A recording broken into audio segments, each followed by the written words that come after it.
You know, you have to be on guard, especially when you come here to church and it kind of feels like, well, of course I get what Christmas is all about. But this is the world's Christmas story. And we're more influenced by it than we think. It goes like this. And lo, out in the field there were shepherds abiding, watching their flocks by night. When suddenly an angel appeared to them and said, "Happy holidays. Ho, ho, ho. I bring to you warm thoughts, happy feelings, and best wishes. For unto you this day in the town of David a child is born. So as not to offend anyone, it is entirely up to you to decide who this child is and what this child has come to do." And the story goes on like this. When suddenly the heavenly host appeared, singing not Gloria in excelsis Deo, but deck the halls with boughs of holly. Fa la la la la la la la la. Now after applauding the elevated carolers, the shepherds went to see the baby in the manger. And after arriving, the shepherds took a deep breath and sighed a mighty ah, and lit some candles and sung a carol, and then they went out telling everyone, "Oh, by golly, have a holly jolly Christmas this year." Now that story might sound ridiculous. You don't know whether to laugh or to cringe. And I sound ridiculous too.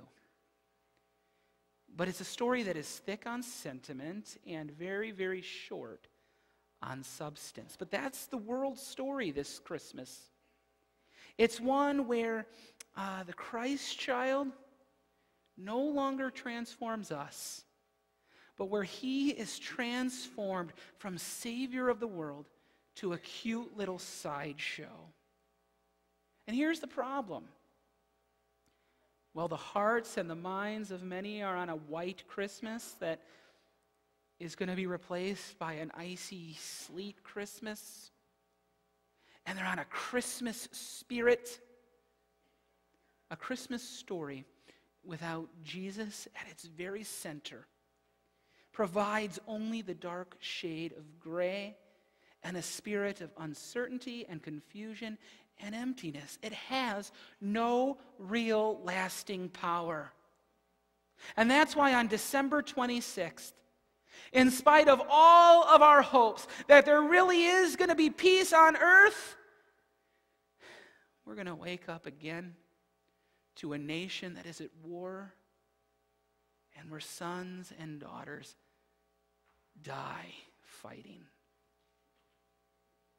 On December 26th, after all the great platitudes about Christmas being about family have been spoken, there will continue to be families broken apart, spouses deserting their partners, children left to pick up the pieces, some even being abused and neglected, and many, many more families than that will mire daily in their dysfunction.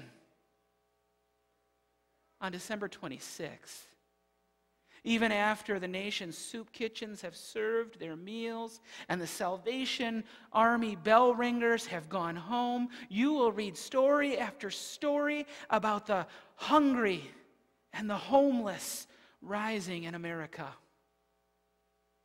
On December 26th, if I can even be so bold and direct to say this, there will be those of you who join us tonight who we will not see again for a long, long time. Maybe Easter, maybe longer, because Jesus is only part of the story, and Christmas is only a feeling. I recognize that I might sound more like Scrooge right now than this harbinger of hope that you were expecting to hear. But it's important that we know these things are going to happen. I guarantee they will happen. They happen every year. They happen when Christmas is only a feeling, because feelings fade away, feelings change all the time. And when it's a spirit that is sure to dwindle, and when it is only a date, a season, because seasons pass on the calendar and in life. What this world needs is not more warm, fuzzy feelings or sentiments. What this world needs is something real, something true. What this world needs is its Savior, the God who comes to be with us. And now, here is the hope. Here is the life-changing news. Tonight, we are hearing a story that has persevered by God's power for 2,000 years, in spite of the fact that there have been countless intentional and unintentional efforts to thwart it. This story is of our Savior, the world's hope and help and only comforter in time of need. And there is no uncertainty in this Christmas story. The shades of gray that are brought about by confusion is transformed by a marvelous light, the light of the world, Jesus Christ.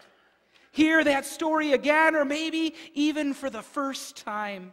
The angel said to the shepherds, I bring to you good news of great joy. For unto you this day a Savior is born. He is Christ the Lord. You will find this babe wrapped in cloths and lying in a manger.